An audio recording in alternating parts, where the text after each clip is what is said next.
Chad, you can go ahead and get started. Okay, we ready? Well, good morning, everyone, and good morning to the entire EHI Virtual Health Summit, Equity Summit. And welcome to the first panel of the conference, which is all around advancing digital health equity for rural and underserved populations. My name is Chad Dodd, Vice President for Product Management at Athena Health. And it's a tremendous pleasure to be here and also be joined by a great panel that is going to introduce themselves in just a few minutes. At Athena Health, we have a mission and really, truly a journey to create a thriving ecosystem that delivers accessible, high quality, and sustainable healthcare for all. At Athena, we believe that equity is not purely the result of our work, but rather a principle for how we work and of the work itself. This means going beyond just simply having the intention to do good things, but to employing the value of equity in everything that we do. There are many factors that impact health equity, such as policy, history, funding, community, neighborhoods, individuals.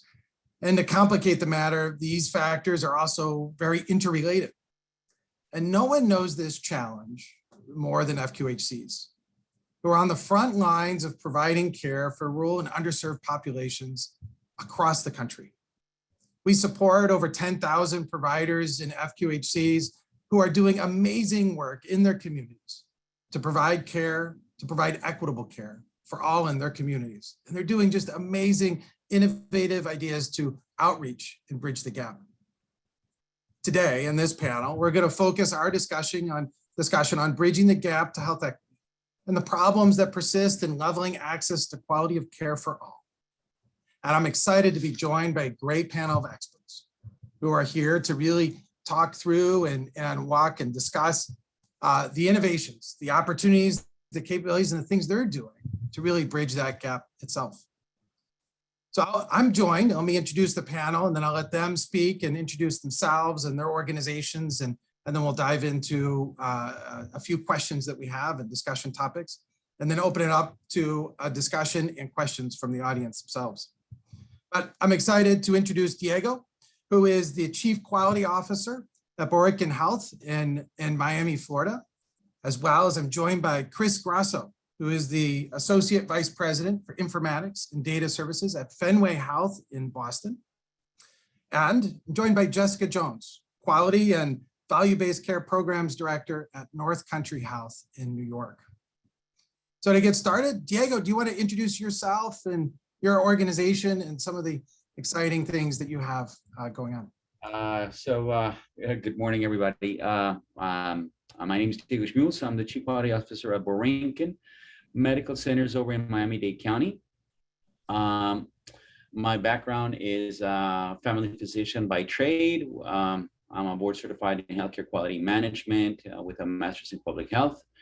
And I've been at Borinquen for over 11 years. I was brought on board to implement our quality department. So it's been quite a journey. Borinquen is a federally qualified healthcare center. It was created in 1972 in the heart of Wynwood. So for some people that come to Miami now, it's a trendy place, but that's not what it was before. We are located also in 9 different locations throughout Miami-Dade County. And one of the things that Borinquen has done is expanding services. We served last year over 34,000 patients on all types of care, from adult medicine, pediatric, psychiatry, specialty HIV, obstetrics, GYN. And before COVID, we served 45,000 patients. So obviously, we've been hit with COVID in terms of the patient population that was able to access care. So that's going to talk a lot about health inequities, right? We actually are, we're one of the top quality award receivers in the FQHC world. We've been doing it in a way to try to provide and level the playing field for healthcare inequality, as we serve, a very diverse population. And so I think that Now, as we are the primary source of infection for HIV in the United States, we had to be number one some way, somehow, right? Now it's also part of the health inequity and what we have to deal with and struggle on a day-to-day basis as well. So I think we will be talking more about health inequity, and I know there's some questions that we can answer as we go about, but I just wanted to, give a little bit of a picture of where we are. And even though it's a nice, fancy place, our communities, suffer a lot. Great, thanks very much, Diego, and thanks for joining us. Chris, you want to kick us off and introduce yourself and Fenway Health and some of the exciting things you have going on? Great, thanks so much. Good morning, everyone. Thank you, Chad, and thank you to the Summit for inviting me to participate in this really important topic today. As Chad said, I'm Chris Grasso from Fenway Health in Boston. We are an FQHC. We were founded in 1971, so celebrating our 50th year this year. And really our mission has been, and even more recently, been about providing innovative and equitable accessible healthcare entry points, and particularly for those communities who are often underserved or marginalized, like the LGBTQI community and the BIPOC community. So really looking for different ways that we can approach this as that no wrong door model, and ways that we can offer services and entry points for people into care. We serve care for about 35,000 patients annually. And prior to COVID, we saw patients come from about 1,000 zip codes, but we certainly saw that expand during the pandemic, which we'll kind of talk about a little bit more today. In addition to our primary care and medical care, behavioral health care, optometry, vision services that we offer at Fenway, we also have the Fenway Institute that offers research, education, and where a lot of our policy work happens as well. And additionally, we also have public health programs which offer drug user health assistance, housing support. We also offer more, on-site and accessible STI and HIV treatment from there. And Catherine, if you're able to flip to the next slide, one of the things I wanted to really kind of talk about, and we're going to get into more today, is really what we saw sort of happen as a result of the pandemic. And as I mentioned earlier, we saw patients really coming from probably about 1,000 zip codes prior to the pandemic. So we really serve patients from, all across New England. And because of the specialty care that we provide around LGBTQIA health, plus HIV, we saw patients travel from a far distance. But, once the pandemic hit and we saw a relaxing of the regulations and reimbursement parity, we started to sort of see this phenomena happening where we started to see patients actually access our services from using telehealth from all over the country. And we've had patients come from about 40 states during that period of time. Some of these were patients who maybe lived in the area and moved somewhere else, but many of these were new patients. And the critical kind of point here is that really for the first time, I think for many people, they were able to access physicians who were trained, to provide culturally responsive care, who really understood their needs, who the patient didn't have to educate the provider on what their needs were. And so, this is where I think it's so important where, digital health and technology really can really make major strides and really provide access points for, many of these communities who are often underserved and marginalized. And with that, I'll turn it back over to you, Chad. Thanks so much. Thanks very much, Chris.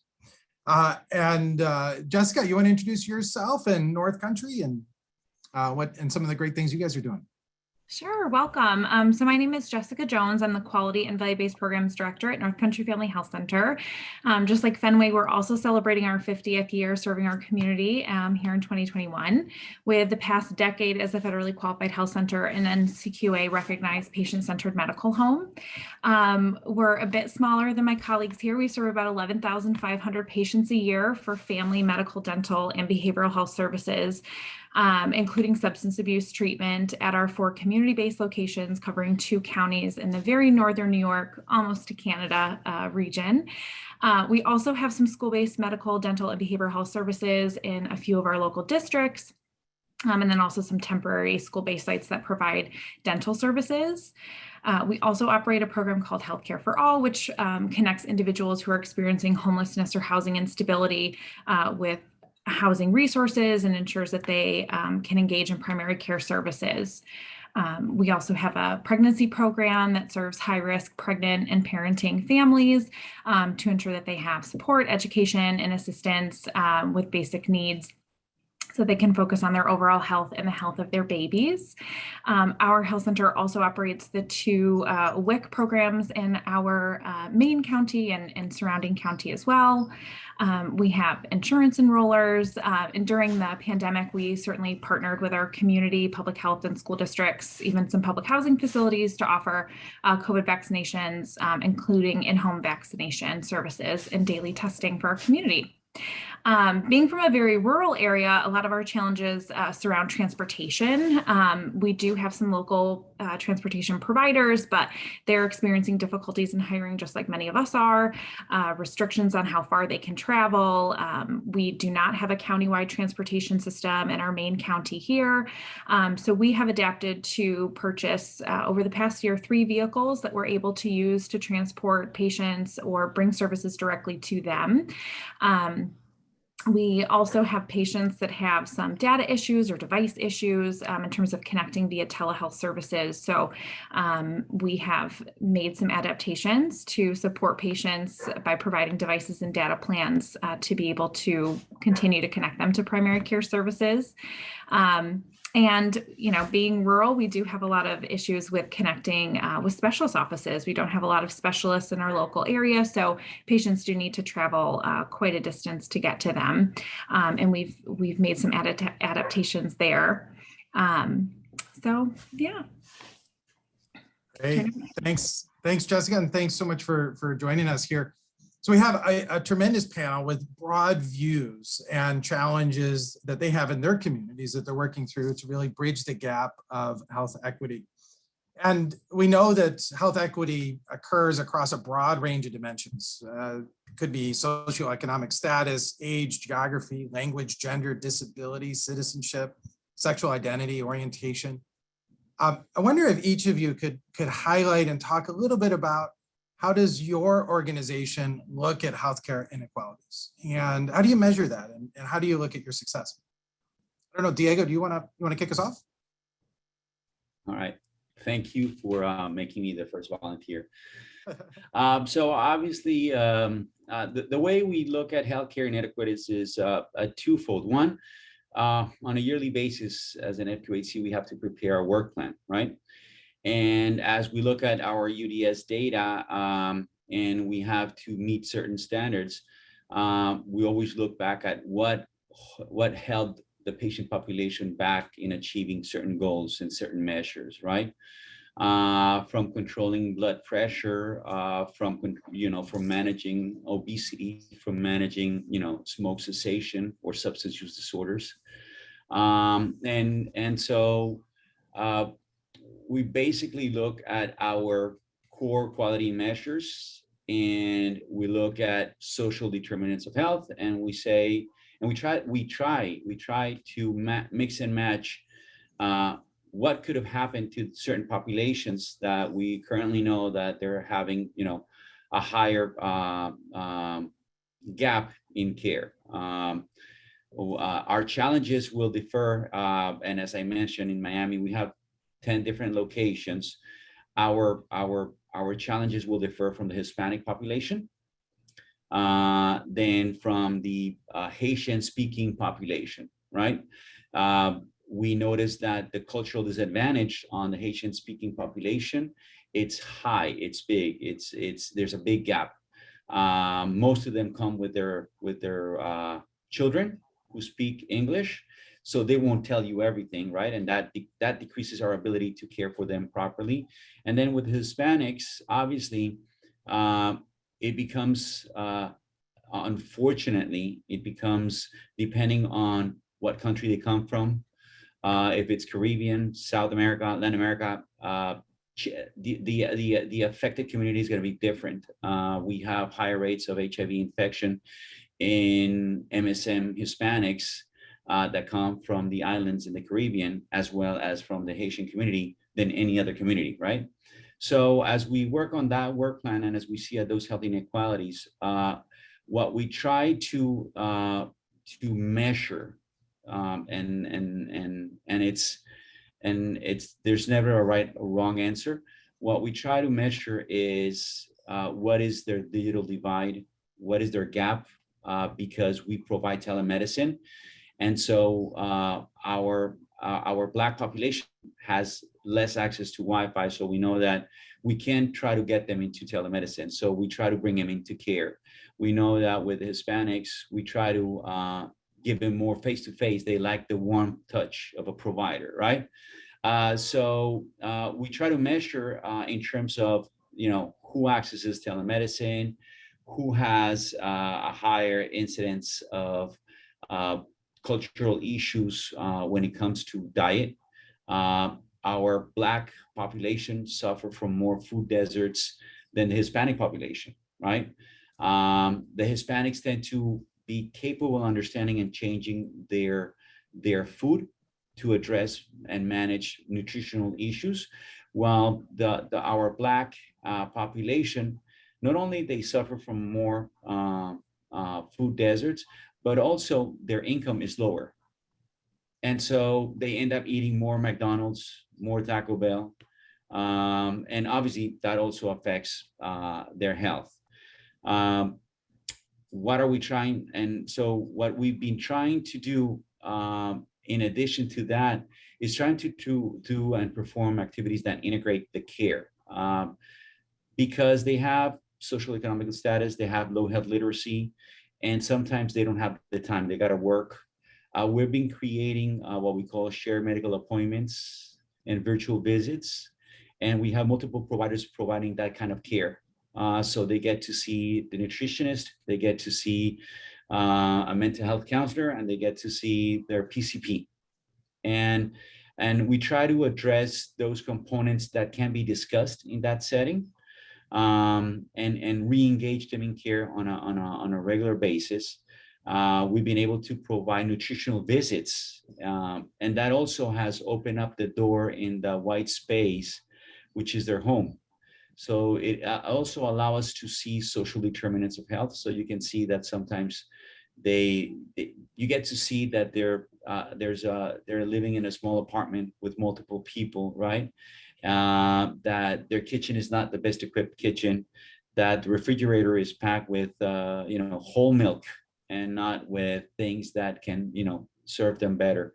So we've been trying to assess, in summary, we're trying to assess those health inequalities based on the outcomes of those measures and the challenges that makes them not perform them. And we compare the populations that we serve, and that's how we've been trying to do so. Is there a magic data report that we can achieve? I don't think Chris, who works in data analysis, has found the magic one either. But what we try to do is try to use the feedback, right? The surveys and their outcomes. And we've been able to trend out throughout the past years that we already know that our Haitians are more complicated than the Hispanics, and that our Latino-based population suffer more from immigration issues than others. So then that's another one that we indirectly measure, and we see what can happen. So that's what we've been trying to do, to try to come up with a plan to deliver healthcare inequalities. And as Chris was mentioning, I think COVID helped us try to push for that management on a virtual space, but we still have a long way to go to find proper measures on it. Great. Thanks very much, Diego. Chris or Jessica, anything to add or from your perspective? Sure. Yeah. And I think, similar to Diego, we are sort of approaching this from multiple different angles. I think you kind of can't look at this in one particular way. A couple of things that I'll highlight that the work that we're doing at Fenway is, sort of looking at our data, right, and more locally and sort of understanding what's happening with our patient population that we're caring for. And, oftentimes we get so consumed and worried about as healthcare providers, are we meeting our quality measures, for example, and we're sort of like, yay, we're 75% compliant, right? Or 60% compliant, yay, good for us. But what we're not doing is looking at those 25% or 30 or 40% of patients who are not compliant. Let's understand who these patients are. Let's look at their demographics. So let's understand, like, are we missing a big chunk of our patient population? But also look at it through an intersectional lens, because we know that people don't just operate in solo, right? So in silos. So it's, we want to understand, like, particularly for those communities who are maybe have the highest rates of disparities, like Black transgender and trans feminine women, for example, have highest rates of disparity. So how well are we doing at getting them into care? So, and it's really about looking at the data, but it's also flipping the data, because oftentimes the way that a lot of software programs sort of spit these data out, they have the biggest populations at the top, left-hand corner. And so when you're looking at it, by the time you get to the bottom right, you're sort of missing some of the smallest populations who have maybe the biggest health outcomes and disparities. So I think it's really important to understand, like, how well you're serving the patients that you're caring for, who's falling out of care, who's missing, who's not coming back, why are they not coming back? And also, like, who's not showing up at all. So I think it's, like, really important to understand what's happening. If we're really going to address equity, and some of the ways that we think about equity is really about it's really about those processes of removing those barriers and obstacles that really prevent people from having that fair opportunity to be healthy. And so part of the work that we're doing is not just at the local level, but we also feel it's important for us to do a lot of work in advocacy and policy change at the federal level as well. And so we're also involved in a lot of standards groups like HL7, who's trying to really push the envelope and add some new fields that will allow interoperability between systems with names and pronouns so that people have opportunity to receive more culturally affirming care. But it's also working with a lot of vendors like Athena Health, for example. We just participated in the last week with a code fest that they did to basically design their program to be more inclusive for transgender and gender diverse patients that they're caring for. So these kind of opportunities are really impactful, and they don't just impact what happens here at Fenway, but they have the opportunity to impact patients who are getting care at any organizations, for example, around the country. So if anybody's using an Athena Health product, for example, they have the benefit of using these tools that Athena just recently developed through this Code Fest partnership with us and a number of the other customers. So people then have the opportunity to learn from us, right, and use these resources and these tools to better provide care. So it's definitely not a one size fits all. I think in terms of health equity, you really need to be sort of approaching this from multiple angles. Chris, you mentioned the data side. I'm sure there's many people in the audience who are wondering. We know that, as you said, that a lot of the data and the research and clinical decision support and care pathways are defined by the larger populations that are there, and thus missing out on the underserved. As an informatics leader and a thought leader in the industry, how do you bridge that gap so that we don't have an unconscious bias to healthcare and to the practice of healthcare based on the data and the research that's there? Yeah, it's a fantastic question, Chad. And I think this is exactly where I think the industry can go. And I think now that we're collecting a lot of these data, we have a lot of these data in standard formats. Now within EHRs, there's a real opportunity to sort of push this forward. So being able to sort of take all these data points, like things related to sexual orientation, gender identity, age, anatomical inventories, and actually pull them into clinical decision support, so that we're sort of making recommendations to the clinicians in terms of what a patient is due for. So not moving away from that like population health level of saying, if you're a woman, you must have a cervix, so you need a cervical cancer. And this is often how people get missed in terms of having procedures due. So we really need to sort of think more about how we can use the technology and harness the data to really support many of the care teams on the ground in terms of doing that work and really trying to overcome those biases and have the systems sort of help and suggest things that the patient might be due for, and tailor it to a particular patient's needs. That thought around precision medicine, for example, right? Like moving away from population-based work to more for what that particular person needs at that point in time. And that was something that Diego certainly mentioned, is kind of that personalized care, especially across such a diverse population, of tailoring care discussion to their needs and so forth. Diego, you want to add something to that, or? Well, actually, what Chris mentioned, I think that the way data from the policymakers towards what even managed care programs do is basically provide the positive side of it, right? They don't look on the negative side, which in reality, I heard it once from one of my colleagues when he tried to write a paper and he couldn't find data. And he said, even bad data can be published because that's an error that nobody should make, right? So I think that that to really understand health equity and equality from the perspective of data, we got to look at the non-compliance piece and look at the exceptions so that they can become the rule to fix our problem, right? If you have a patient that has a condition and is only seeing a psychiatrist and doesn't see their primary care physician, there must be something going on, right? And we should find that about it. And we should train our clinicians to look at that exception and say, what can we do so that that person can also feel comfortable going to the PCP and addressing the other 9,000 things that they might suffer from. So I think that as a community, we should start looking at the negative side of things so that we can turn it around, like Chris said, and make sense out of that data and we shouldn't say it's hurting us, because we as FQHCs, we are dinged by HRSA, we don't perform well. But I think that it should say that can educate us better, right? That negative outcomes should educate us in what to do better. Well said. I mean, looking at, what's missing, what aren't we seeing, and what's wrong, and tackling those. That's great. Jessica, I want to pull you in and get your thoughts as to, as you're looking at your health center, how you guys look at health inequity and how you're measuring it, what you're doing from, kind of that perspective, that view. Sure. Yeah. So we do assess patients using the Prepare social determinants of health assessment tool at each new patient visit and annual visit for our medical patients.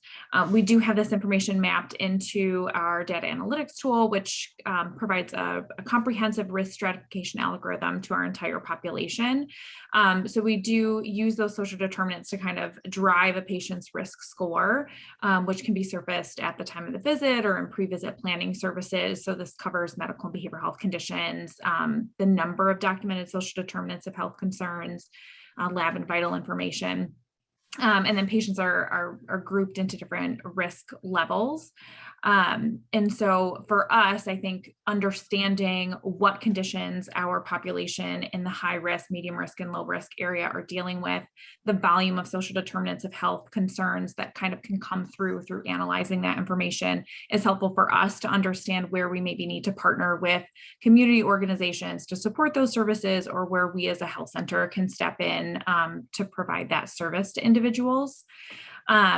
And we also have definitely documented issues with data access for patients. So as we've tried to move into the area of expanding telehealth services, one thing we have a challenge with is patients who don't necessarily have devices or data that supports the use of telehealth in our community. So as I mentioned a bit earlier, we have used some grant funding to purchase devices and data plans for patients to allow those with transportation issues, especially in the very cold winters of Northern New York, or just physical mobility issues, to be able to access primary care services, and also to be able to use those devices to attend specialist telehealth appointments as well.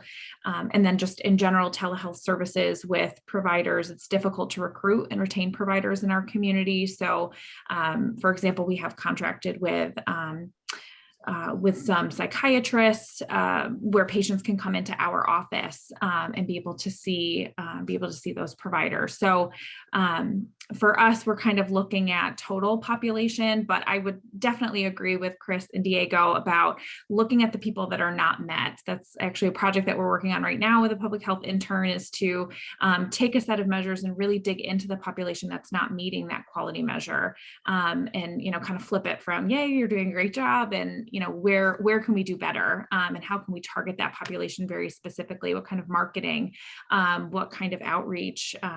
We've even thought about, plotting those individuals on a map. So where are they physically located? Where's their home location? Is that a place where we could put an outreach clinic? Is that somewhere that our community health worker could go knock on a few doors in a neighborhood? Do we need to partner with community-based organizations? So I think that's definitely the direction that we're thinking about going as well. Jessica, I mean, that's great. And a lot of the things you're talking about is a combination of kind of the healthcare IT and the digital with kind of the human infrastructure element to be able to bridge that gap that's there. I know what Athena and Chris mentioned this is we've been embarking on a journey of providing technology to close those gaps in care.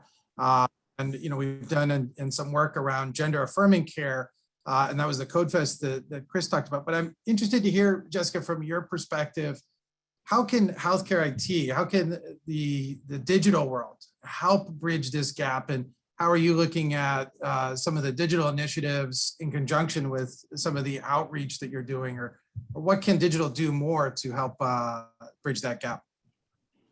Yeah, I think the ability to text patients, not just for reminders or appointment, hey, you're due for this service, but communicate with patients via text outside of kind of appointment scheduling would be very helpful.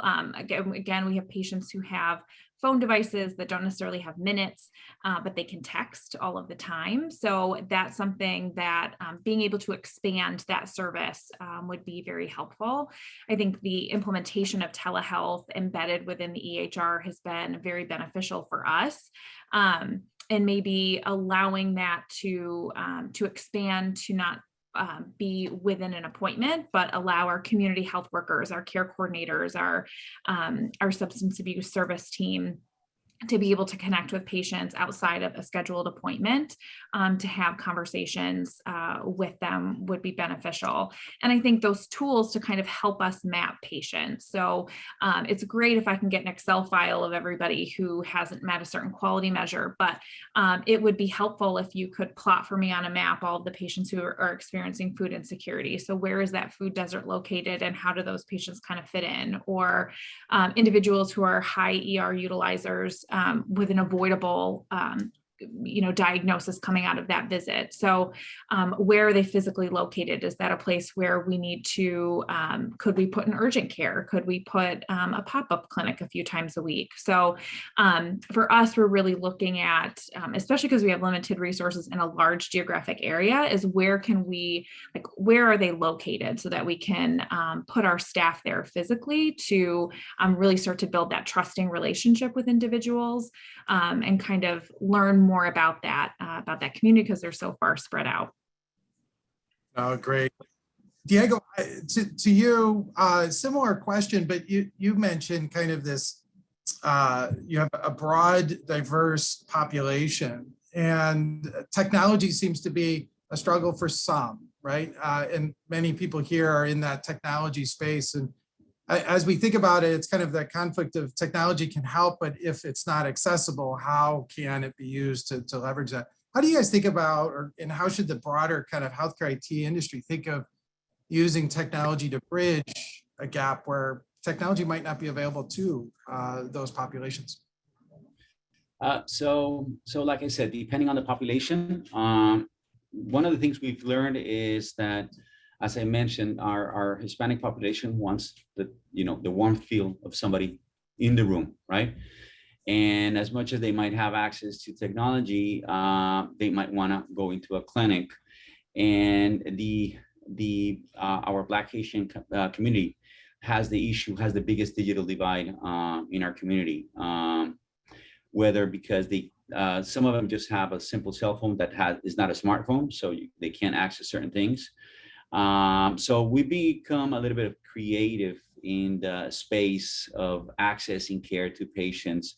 So you can do something that we call which is a hybrid model that we've been trying to implement slowly as certain restrictions and certain rates of infection for COVID has decreased throughout our community, which is basically we have a mobile van, right?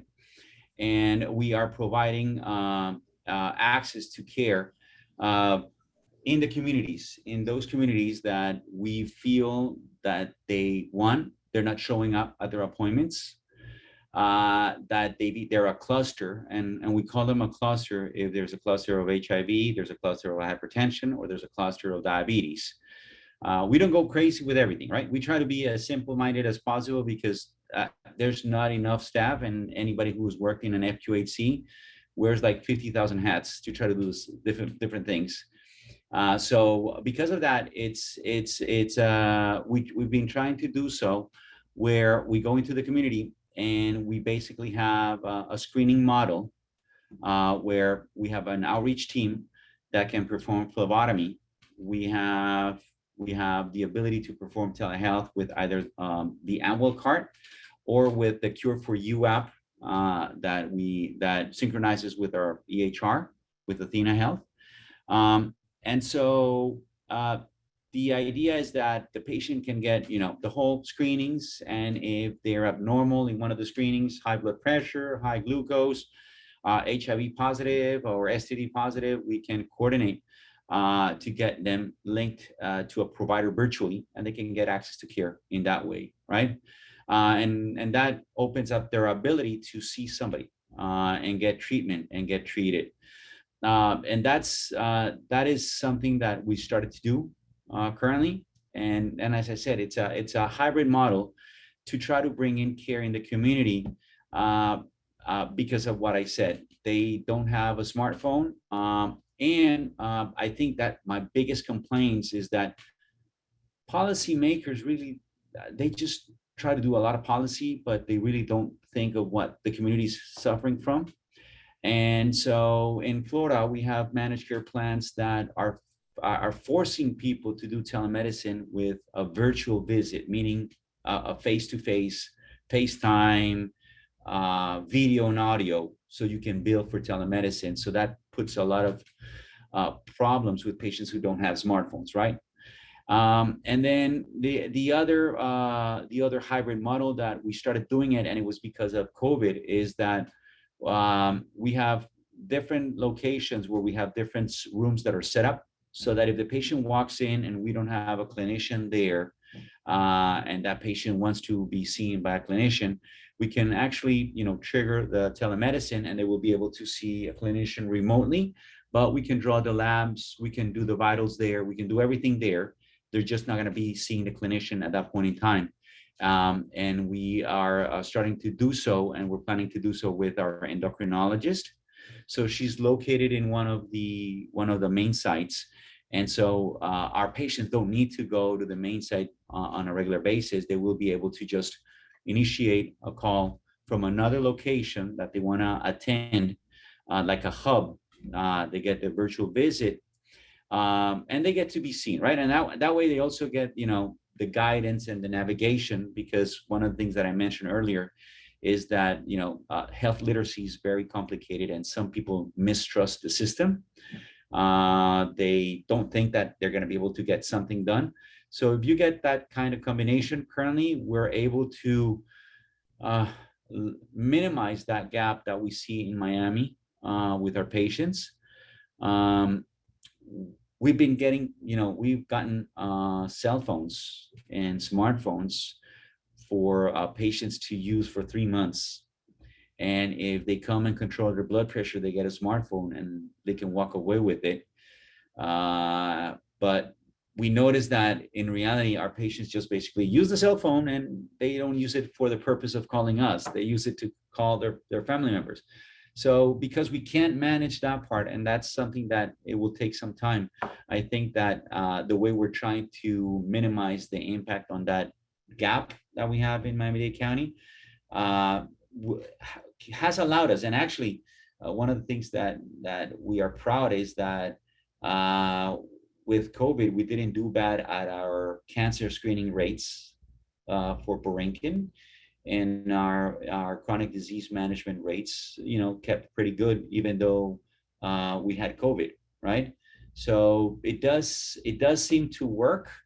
It's not the answer, but it does, support the impact. And it also lets the community know that, we're out there, we're here to help you, and, we can try, right?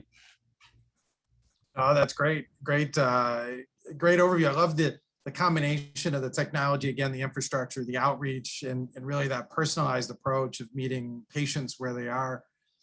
Chris, to you, interested a couple of things that go along on kind of digital approach to solving some of the equitable problems.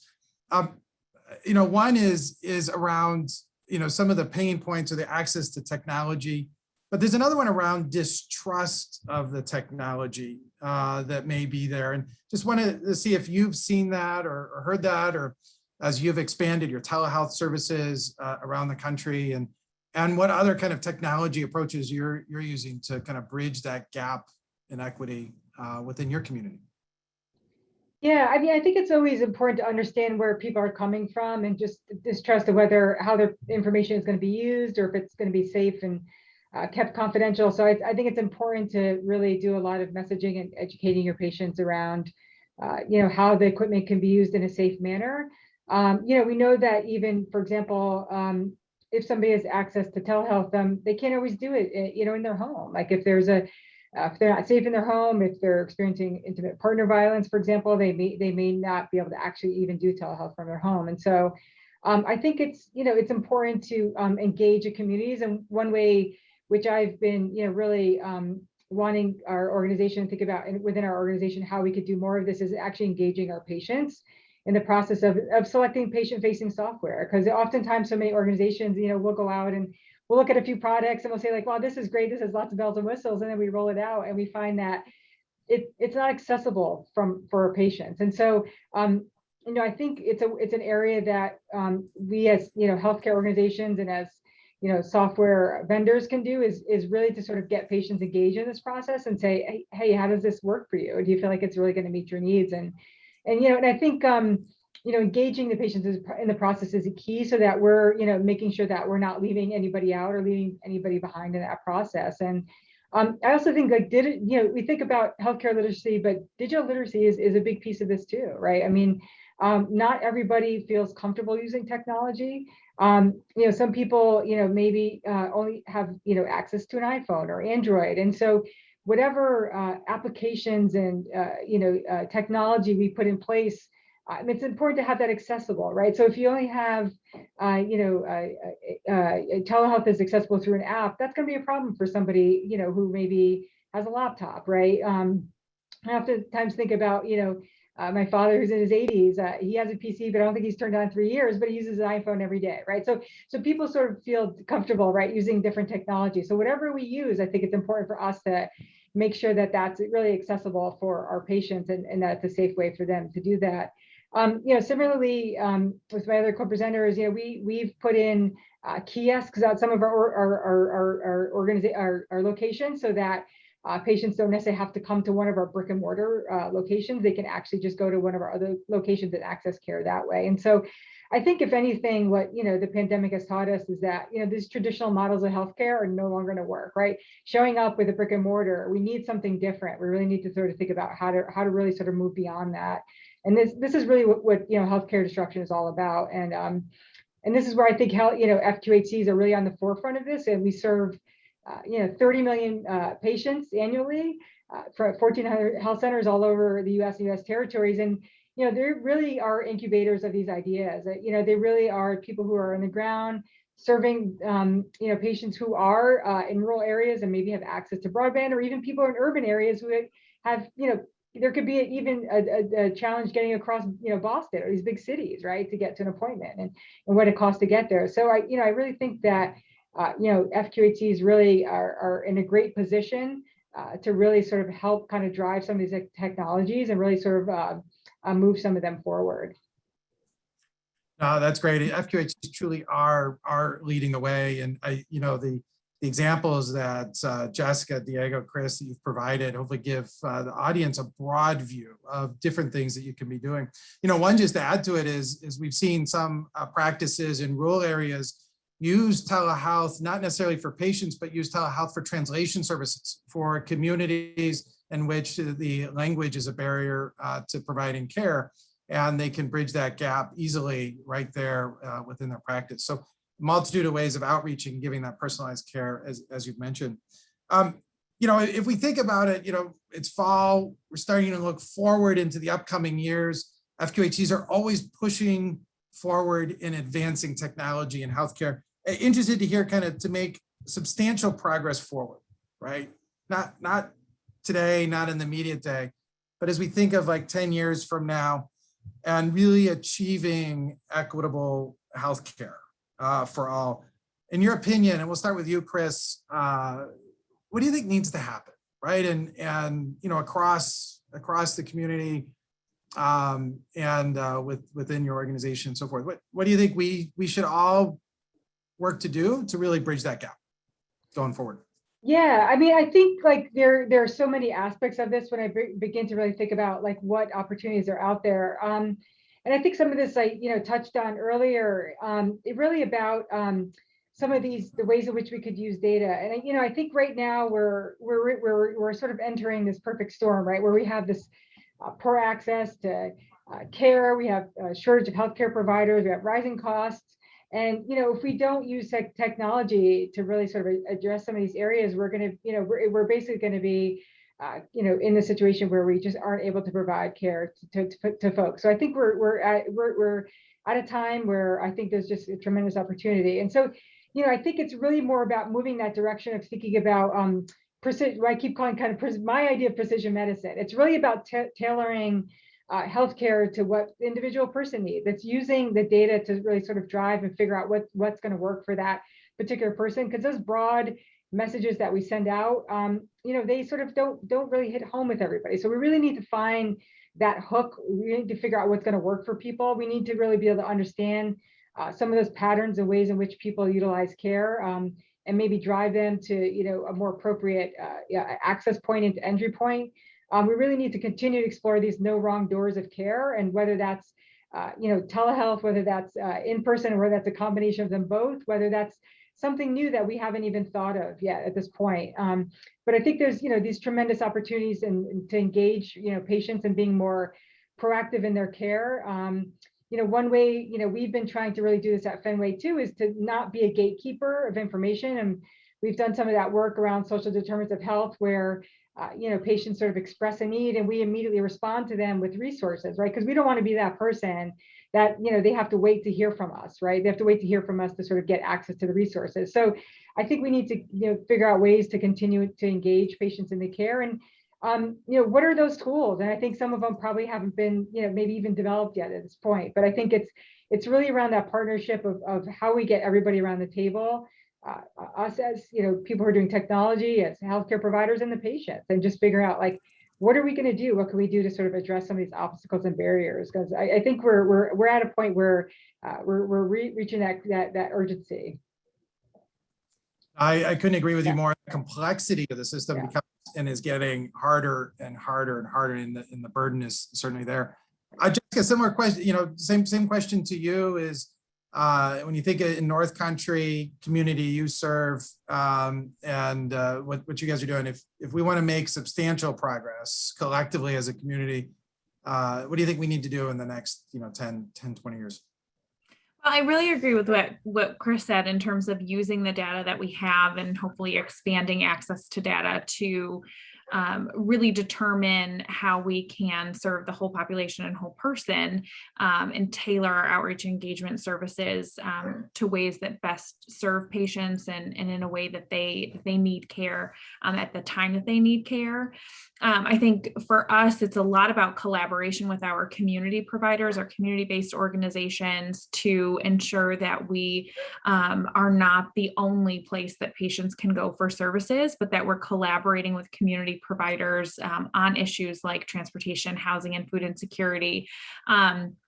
to make sure that patients have multiple avenues for care and that we are physically located or virtually located in places where, patients don't need to come into our office to see us, but, they may be able to see us out and about in the community. So having boots on the ground, meeting with patients where they are, whether that be the laundromat, their own home, or our sites, and then using data to really inform who those patients are and the ways that we can serve them best. Wonderful. And Diego, anything to add to that, or? Well, no, I think I can echo that. We have to do a better job at engaging the communities, right? We have data that tells us what communities are suffering from those gaps, and they would benefit from technology the best way possible. And so that's the key part of it, to try to also start empowering the communities. As a patient-centered medical home, we provide, scorecards across the different locations so that patients can see who's doing better at, right? Who does better at screening, at performing certain things. But we lack that component of educating them to understand that their community is suffering from a disparity, right? An inequity, that they are suffering from hypertension, from HIV. So that's something that we need to take into account if we wanna move technology to address the needs of the patient population, because that population is the one that lacks the capability of understanding data. They lack the ability to understand that, a cell phone, just like they use it for Facebook, can be used to contact a provider, right? And one of the coolest things I've seen that would help a lot in that health inequality is behavioral intervention. That there are already apps like Noom. There's this app Noom. And it's basically cognitive interventions where they push the patient to take certain actions based on reward, right? And I think that that is something that we should be able to try to work around when we develop apps and when we develop programs in the technology world, so that we can create that need to make changes in how they feed themselves, what they purchase, right? If you see those apps for games for kids, it tells the kid that if they make X amount of points, they will be rewarded with a better boogie or a better car or whatever it is, right? And I think that I've seen it on the behavioral health side. Obviously, they got to pay a membership, they got to pay a fee. So the idea is that we as a group, policymakers, insurance companies should be able to push and support the care of the patients using technology and actually reimburse for those services, right? I think that what Jessica was saying is that we should move away from just having patients having to see a provider to be able to get access to some sort of healthcare, right? We do it with PEP, right? With post-exposure prophylaxis, we allow pharmacists to deliver the medication without being seen by a patient, right? The after pill, it's another example, right? So I think that we got to start becoming, more adamant of giving access to patients on certain areas that would enhance better without creating an additional challenge. Because like Chris was saying, we lack providers, we lack technology everywhere. So we got to allow them to be able to roam for free and get access to those basic things that can enhance and eliminate that inequality. Miami, you get to have appointments at the ER and you see that it says X hospital or private hospital has 15-minute wait time. But when you got to go to Jackson Memorial Hospital and if you're uninsured, you can be up to 5 hours waiting, right? And that's a big inequality, and it could be just something basic. So I think we got to move away from that and increase the access in a more creative way. I don't think it's going to require a lot of expenditures. I think it's more of us as providers letting it go and allow other individuals to intervene and support in certain areas that would make it easier. That's really changing the paradigm, and Chris talked about this a little bit of really changing how we look at healthcare and bringing it to the point of need as much as possible, and transitioning those new care models that are being experimented. But how do we make it and really enable it both from a policy, a practice perspective, and giving patients the tools? That's wonderful. Chris, you raised your hand. Just want to let you add a comment to that. Yeah, you actually took the words out of my mouth. I wanted to sort of talk about the importance of, technology is important, but it's really to have the policy and the science behind that as well. And oftentimes where I've seen advancements happen, it's because, the science and the policy and the technology are sort of moving together at the same rate. But oftentimes where I've seen, these challenges happen is when they're not, when the science is advanced, but we don't have the technology to support the work, or the policy is still lagging behind, right?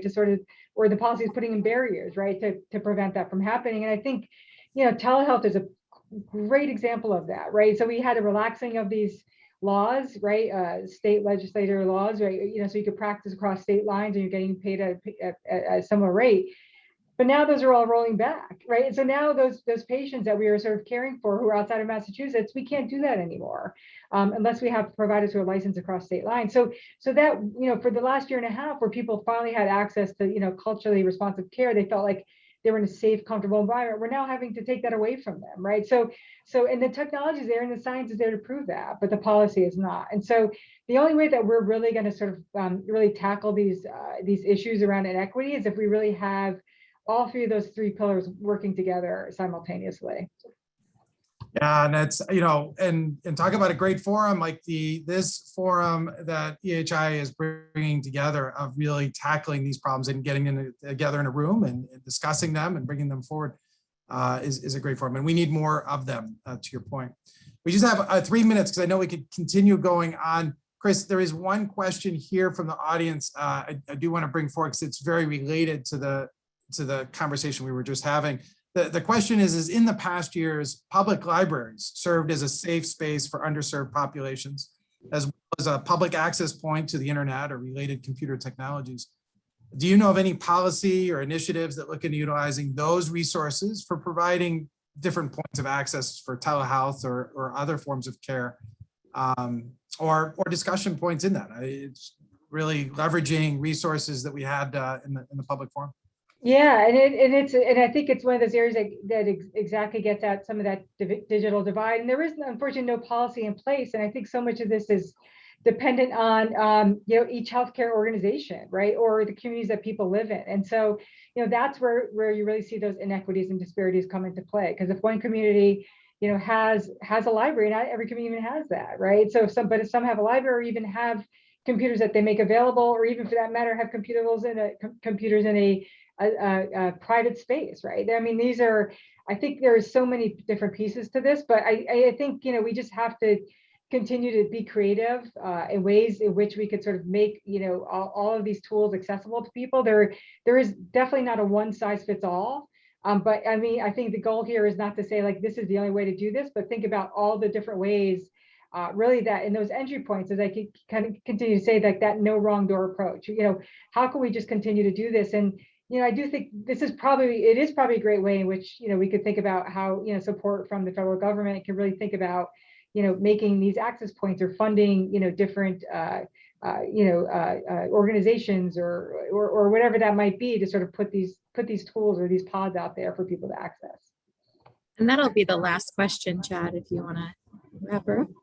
Yeah, no, and thank you for that, Catherine, and many thanks to the entire panel for the great insight. If I was to summarize kind of what we heard as much as I can, the combination of data and looking at data, how can we leverage it and look behind the corners of not just the data that we see, but the data we don't see in some of the areas that are there, outreaching to patients in new ways. The personal approach that's there is going to provide the best care for them, and using technology as part of the solution that might be there with infrastructure, and really thinking of